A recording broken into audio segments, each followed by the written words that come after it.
Self-destruct initiated. Nice. Assalamualaikum warahmatullahi wabarakatuh. Salam dan bahagia. Pada video kali ini saya akan menampilkan koneksi antar materi pada modul 2.3 coaching untuk supervisi akademik. Coaching adalah bentuk kemitraan bersama klien atau coachee untuk memaksimalkan potensi pribadi dan profesional yang dimilikinya melalui proses menstimulasi dan mengeksplorasi pemikiran dan proses kreatif. Coaching dalam konteks pendidikan. Coaching menjadi salah satu proses menuntun belajar murid untuk mencapai kekuatan kodratnya sebagai seorang pamong.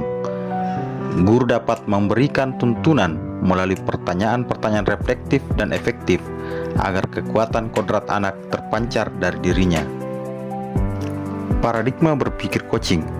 Yang pertama, fokus pada coachee. Yang kedua, bersikap terbuka dan ingin tahu. Yang ketiga, memiliki kesadaran diri yang kuat. 4. Mampu melihat peluang baru dan masa depan. Prinsip coaching. Yang pertama adalah kemitraan. Dalam coaching, posisi coach terhadap coachee-nya adalah mitra. Itu berarti setara. Tidak ada yang lebih tinggi maupun lebih rendah. Yang kedua, proses kreatif.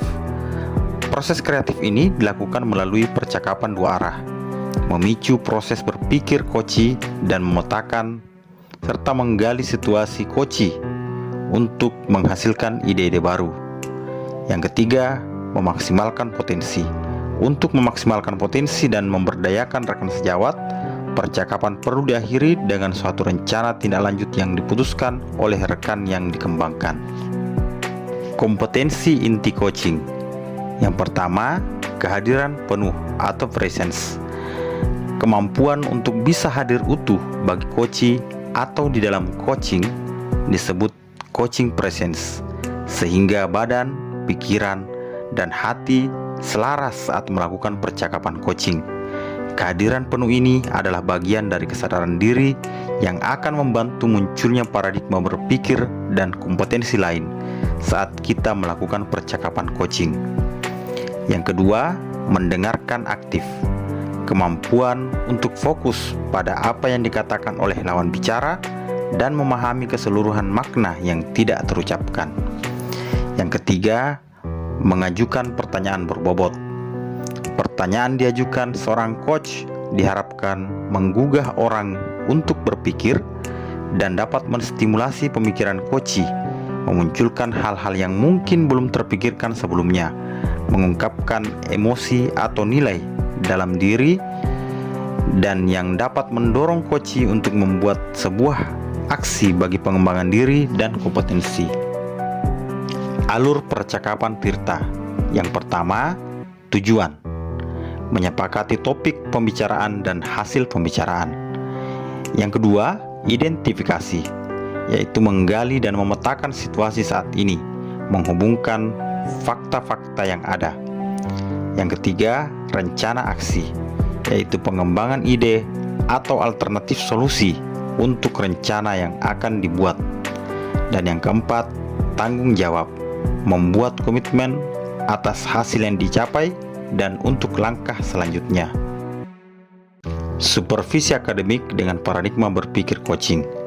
Supervisi akademik perlu dimaknai secara positif sebagai kegiatan berkelanjutan yang meningkatkan kompetensi guru sebagai pemimpin pembelajaran dalam mencapai tujuan pembelajaran, yakni pembelajaran yang berpihak pada murid. Karenanya, kegiatan supervisi akademik hanya memiliki sebuah tujuan, yakni pemberdayaan dan pengembangan kompetensi diri dalam rangka peningkatan performa mengajar dan mencapai tujuan pembelajaran.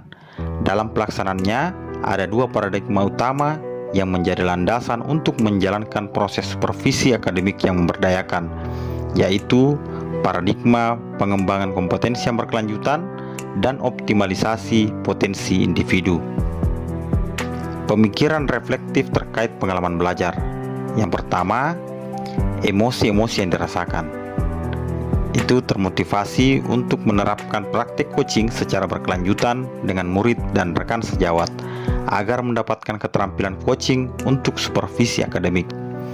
Yang kedua, yang sudah baik, yaitu mendapatkan pemahaman dan pencerahan tentang materi coaching untuk supervisi akademik dan sudah mempraktikkannya.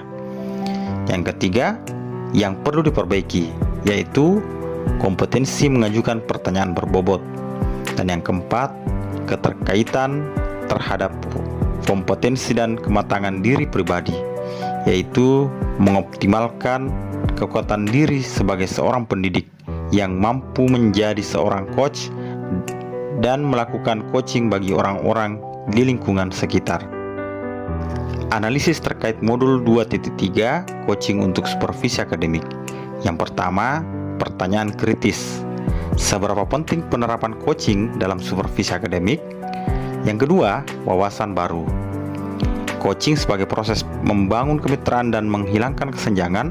Artinya dalam proses coaching untuk supervisi akademik kita tidak memandang kesenjangan jabatan, tetapi sebuah kolaborasi antara supervisor dan guru.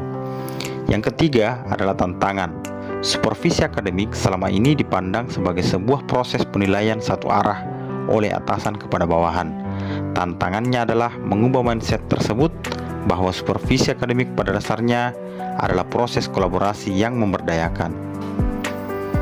Dan yang keempat adalah alternatif solusi terhadap tantangan, yaitu menerapkan proses coaching yang baik dalam supervisi akademik. Seorang coach lebih berperan aktif dan memberikan pertanyaan yang dapat menggali potensi kekuatan seorang coachee. Pada akhirnya didapatkan kesepakatan komitmen dari coachee. Koneksi antar materi.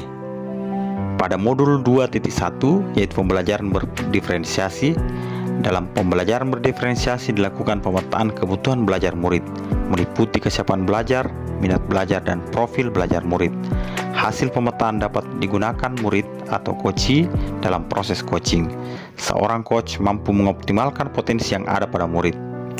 Sedangkan pada modul 2.2 yaitu pembelajaran sosial emosional, dalam melakukan proses supervisi akademik dengan paradigma berpikir coaching, seorang pendidik membutuhkan keterampilan sosial ekonomi, yaitu kesadaran diri, manajemen diri, kesadaran sosial, keterampilan berelasi, dan pengambilan keputusan yang bertanggung jawab.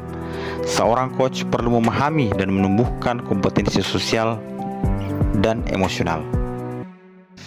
Bagaimana peran Anda sebagai seorang coach di sekolah dan keterkaitannya dengan materi sebelumnya di paket modul 2.1 yaitu pembelajaran berdiferensiasi dan paket modul 2.2 pembelajaran sosial dan emosional.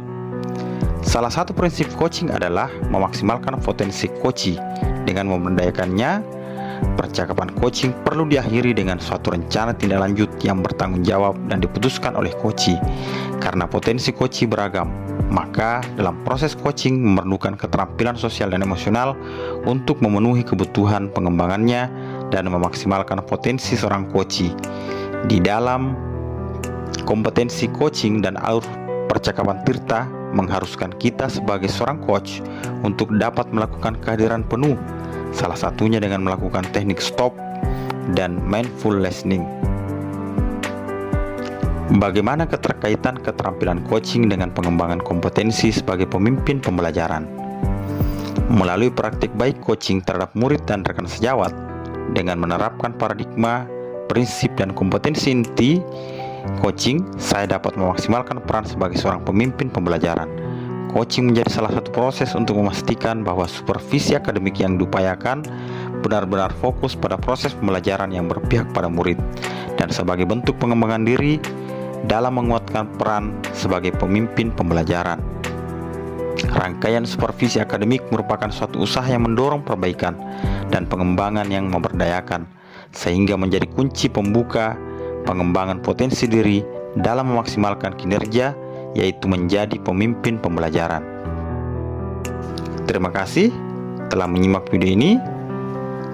Assalamualaikum warahmatullahi wabarakatuh.